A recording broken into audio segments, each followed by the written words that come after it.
Très ravi de vous retrouver en ce mardi 18 septembre 2018 pour votre rendez-vous d'actualité. Bonsoir et bienvenue partout où vous nous recevez. Suite à l'incident survenu aux stations compactes de potabilisation de Bakou-Djikoroni, les responsables en charge de la gestion, Somazep SA, ont initié une conférence de presse pour informer et sensibiliser les populations riveraines du manque d'eau causé par cette tragédie. C'était ce mardi 18 septembre 2018 aux berges du fleuve Niger. Reportage Amadou Kamara, Ibrahim Koulibaly.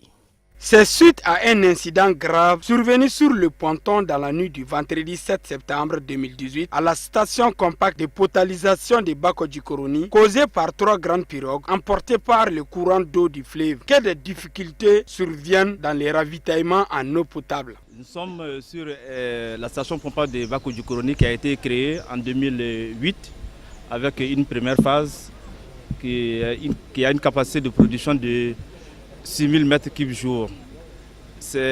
Après 2008, il y a eu en 2009 une deuxième phase de projet d'une capacité de 12 000 m3. En somme, la station de Bakou-Djikoroni a une capacité de production nominale de 18 000 m3 jour. Et ces stations ont été mises en place suite à des mesures d'urgence pour faire face au déficit de production d'eau de Bamako dans les années 2008-2009. Vous avez la même station à Mayambougou, des mêmes tailles, même capacité de production. Cette station assure une production journalière variant de 13 000 à 20 000 m3 jour en fonction de la qualité de l'eau brute. C'est-à-dire, en fonction des saisons de l'année, il arrive des périodes où réellement l'eau est beaucoup plus chargée. On ne peut pas donner les 20 000 m3, c'est-à-dire les 20 millions de litres par jour. Comme la période hivernale où réellement on ne peut pas aller à 20 000 m3 jour, c'est-à-dire à la capacité maximum d'exploitation. Maintenant, avant l'incident qui s'est survenu le jeudi 7 septembre 2018, réellement on était à une capacité de production avoisinant les 15 000 m3 jour. Avec l'incident, on a eu une chute de production où réellement on n'a pas dépassé les 10 000 m3 jour. On oscillait autour de 6 000 m3 jour par les incidents qui sont survenus. Mais ces incidents sont dus aux pirogues qui se sont échappées de l'amont de notre ponton. Vous voyez le ponton, c'est l'ouvrage qui sert réellement de relever l'eau brute vers les stations d'exor. On a des pompes submersibles sur ce ponton-là, des capacités variant entre 100 m3 à 450 m3 air, des pompes submersibles. Quand il y a eu l'incident, réellement on a été fragilisé par notre capacité de production. On a eu un déficit de production avoisinant 2000 à 3000 m3 jour. Environ plus de 1200 abonnés qui sont réellement affectés par l'incident.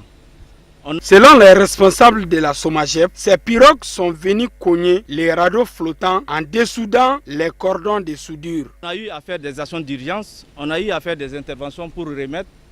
Et vous voyez la pompe qui est dans l'eau, la pompe submersible sur la passerelle, c'est une pompe de 750 m3 air qui a permis réellement de maintenir la production à 11 000, 12 000 m3 jour à la date d'aujourd'hui.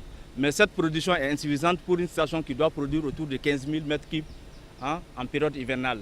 Donc on sait que réellement nos consommateurs sont fragilisés, sont affectés par cet incident. Mais réellement ça ne dépendait pas de la volonté de la Somagep SA. Vous savez, il y a des usagers sur le cours d'eau, il y a des pirogues, des gens qui vont à la recherche du sable. Ils ont des pirogues qui sont entreposées en amont du captage. Donc avec le niveau d'eau, il y a 3 pirogues qui ont échappé. Elles sont venues coigner les radeaux. Donc vous voyez la position des radeaux. En état normal, normalement les radeaux doivent suivre le mouvement de l'eau de façon verticale. C'est-à-dire qu'on doit avoir une côte maintenant. Mais maintenant on a vu qu'avec les chocs des pirogues, là, les radeaux ont tendance à se renverser. On a maintenu les radeaux avec les 2 fils là, les 2 câbles que vous voyez pour maintenir l'équilibre. Mais à l'instant T, les pompes qui sont conçus pour l'exploitation de la station de Djikoroni Para sont hors service parce que les raccords sont déboîtés. On ne peut pas les maintenir. Donc l'effort a été fait pour secourir la station avec la pompe qui est submergée de 750 m3/h. Et à travers déjà une première solution provisoire, nous pensons que dans les 48 heures déjà, nous allons pouvoir atteindre le débit nominal de la station. Nous avons déjà installé une première pompe et la seconde pompe est en cours d'installation. Et dès que cette pompe va démarrer, nous allons pouvoir atteindre le débit nominal de la station. Et ça va prendre peut-être quelques jours le temps de remplir les canalisations pour que l'eau puisse arriver à tout le monde. Et nous passons d'ici 48 heures déjà. La solution provisoire permettra de faire tourner la station à son débit nominal. Rappelons que cette tragédie a fortement endommagé les pontons et déstabilisé les radeaux en entraînant un déboîtement de la canalisation des pompes d'eau brute de la station. Dans l'actualité de ce mardi toujours, l'usine de fabrication d'articles en plastique Sadi Plastique, sise au quartier Sotiba en commune 1 du district de Bamako, a organisé une conférence de presse dans la matinée de ce mardi 18 septembre 2018. Il s'agit notamment pour les responsables d'éclairer les lanternes de l'opinion publique sur des informations compromettantes à l'encontre de l'usine en question. Reportage Alhamidou Badini, Samba Traoré. Ici, nous sommes à Sadi Plastique, une usine qui s'est spécialisée dans la transformation des déchets plastiques en articles ménagers comme des seaux, des chaises, des tables, des bidons et des plats, pour ne citer que ceci. Cette usine constitue un apport important dans l'économie du pays et emploie plusieurs dizaines de personnes. C'est une usine de fabrication de plastique. Nous employons à peu près 80 personnes. Sur le plan économique, ça contribue beaucoup au développement du pays et plus particulièrement de la commune 1. Et ça contribue aussi à l'assainissement et à la protection de l'environnement. Parce que les sachets plastiques, avant, c'était jeté dans la nature comme ça, il n'y avait pas de solution de transformation. Mais l'usine, c'est-à-dire maintenant l'usine est là, c'est-à-dire ça transforme ces déchets plastiques en les brosses à laver, les cuvettes, les poubelles en plastique. Cependant, depuis un certain temps, l'usine se dit être victime d'une campagne de propagande sur les réseaux sociaux et certaines stations radio de la place. En substance, on reproche à l'usine la fumée qu'elle dégage et le vombrissement de moteurs des véhicules de livraison. La nature de cette propagande est que dans ces 2 semaines-là, on a entendu dans les médias, c'est-à-dire que l'usine est là pour tuer les gens, c'est-à-dire les fumées qu'elle dégage n'est pas propre, c'est-à-dire ça tue même les femmes enceintes, ça avorte les femmes enceintes. Donc, c'est-à-dire ce que nous voulons dire aux gens est que ce sont des propagandes. L'usine est là pour le bien du pays. Donc ça contribue à la diminution du chômage et puis et pour le bien-être aussi de la population. Les responsables de la Sadi Plastique se veulent de rassurer la population par cette conférence de presse car ils affirment travailler dans les normes juridiques et hygiéniques requises par les autorités. Dans le cadre de la commémoration du 22 septembre, date anniversaire de l'indépendance du Mali, les forces armées maliennes mènent des exercices préparatoires de défilé sur l'avenue du Mali à l'ACI des Milles en plein cœur de Bamako. Ce mardi 18 septembre, tous les différents corps militaires et civils accompagnés des engins de guerre ont défilé sur l'avenue du Mali. Lors de ce défilé, on pouvait lire la confiance et l'engagement de nos forces armées à poursuivre leur mission de défense et de sécurité nationale. Ces exercices seront multipliés avec les pays partenaires qui seront invités pour l'occasion. Les festivités de 58 ans du Mali indépendant se dérouleront ce samedi sur l'avenue du Mali en présence de plusieurs invités, amis et partenaires internationaux de notre pays. Donc, bonne fête d'indépendance à notre pays. Actualité sur un autre plan, cette fois-ci la page de santé. Dans le carnet santé d'aujourd'hui, nous vous parlions du cancer. Nous vous parlons du cancer de l'utérus qui se manifeste parfois par des signes chimiques relativement discrets. Une maladie qui fait beaucoup de ravages dans notre pays, principalement chez les femmes. Plus de 104 1100 décès par an. Reportage est signé Tata Touré et Fousseini Koulibaly.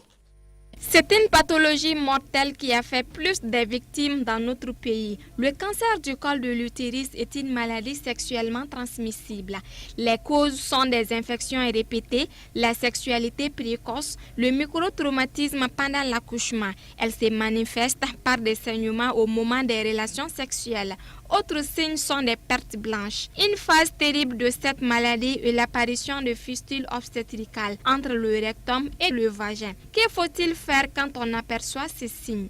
Chaque fois que ce genre de tumeur maligne se développe au corps, aux dépens du col de l'utérus, l'utérus étant cet organe-là qui est destiné à abriter la grossesse pendant 9 mois.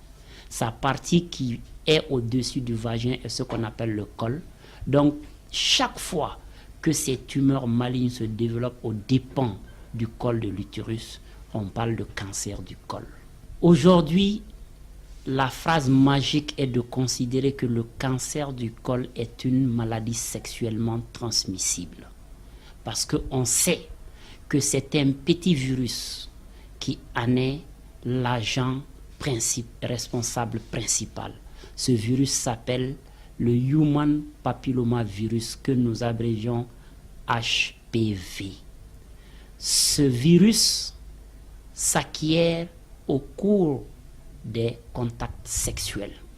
La femme qui a commencé la sexualité très tôt au cours de sa vie va avoir la chance d'être en contact plusieurs fois avec le virus.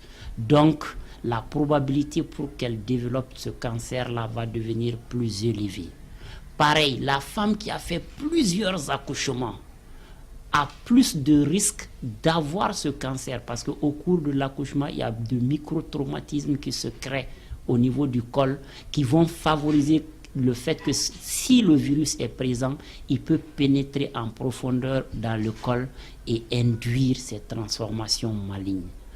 Aussi, les femmes qui font plusieurs fois des infections génitales répétées sont à risque plus élevé parce que ces infections-là vont créer des microtraumatismes au niveau du col et vont favoriser le fait que le virus puisse induire ces transformations. Chaque année, au Mali, nous enregistrons en moyenne 1400 nouveaux cas de cancer du col. L'évolution de cette pandémie est très préoccupante car elle peut endommager l'appareil de la reproduction. Le virus peut vivre pendant des années dans l'organisme. Progressivement, les appareils fonctionnels seront contaminés. Une étape très difficile du mal. Pour lutter contre ces fléaux, le cancer du col de l'utérus est une maladie préventive. Elle peut être complètement soignée. Cette maladie est accessible à la prévention. Et que la prévention qui est disponible et facile à avoir chez nous, c'est ce qu'on appelle le dépistage du cancer du col par les méthodes d'inspection visuelle. Et depuis 2006, une politique générale de dépistage existe dans notre pays, dans toutes les structures sanitaires. La balle est donc dans votre camp, mes sœurs dames. Depuis l'année 2006, nous avons mis clairement, noir sur blanc, que le dépistage du cancer du col par les méthodes d'inspection visuelle que j'ai bien expliqué pendant la causerie, que ce dépistage doit être systématique dans toutes les structures de santé du Mali, quel que soit le niveau de la pyramide sanitaire. Maintenant, avant de boucler votre journal, suivons le reste de l'actualité sur la scène internationale. En bref et en images avec Marietou Diallo. Une dizaine de personnes ont été tuées au cours des dernières 24 heures dans 2 des multiples conflits qui traversent l'est de la République démocratique du Congo, a-t-on appris lundi auprès des forces de sécurité. 2 soldats ont été tués au nord-est dans l'assaut d'un groupe non identifié contre des positions de l'armée congolaise dimanche matin. 6 civils ont également été tués. La radio onusienne avance le bilan de 11 morts, dont un militaire. De décembre à avril 2018, à l'intérieur du territoire de Djougou, au moins 263 personnes ont été tuées et 120 villages ont été pillés et détruits.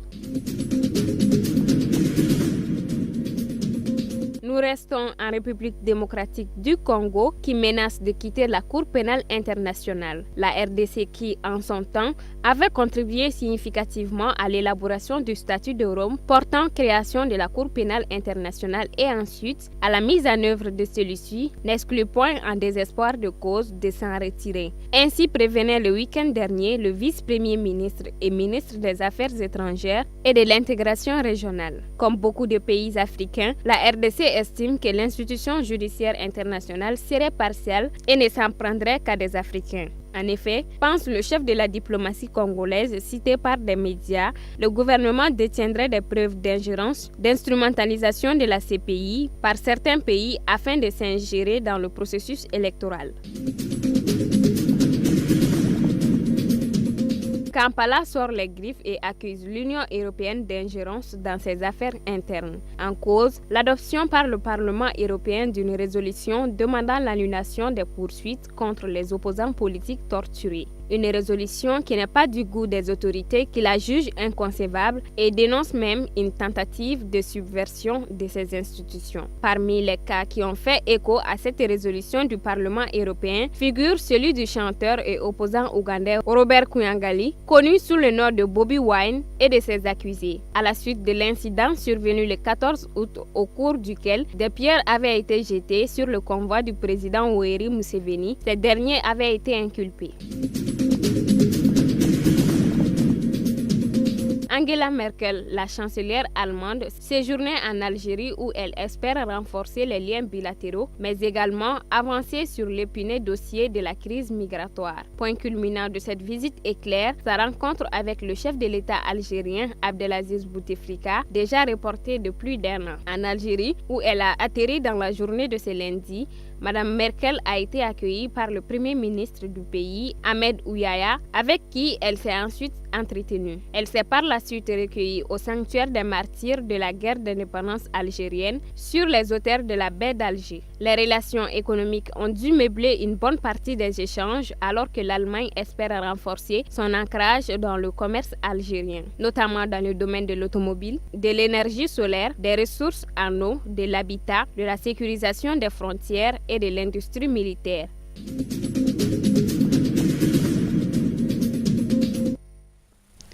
Voilà, ainsi prend fin cette édition d'information de Chérif la télévision. Merci à vous de l'avoir suivi. Portez-vous très très bien. À la prochaine.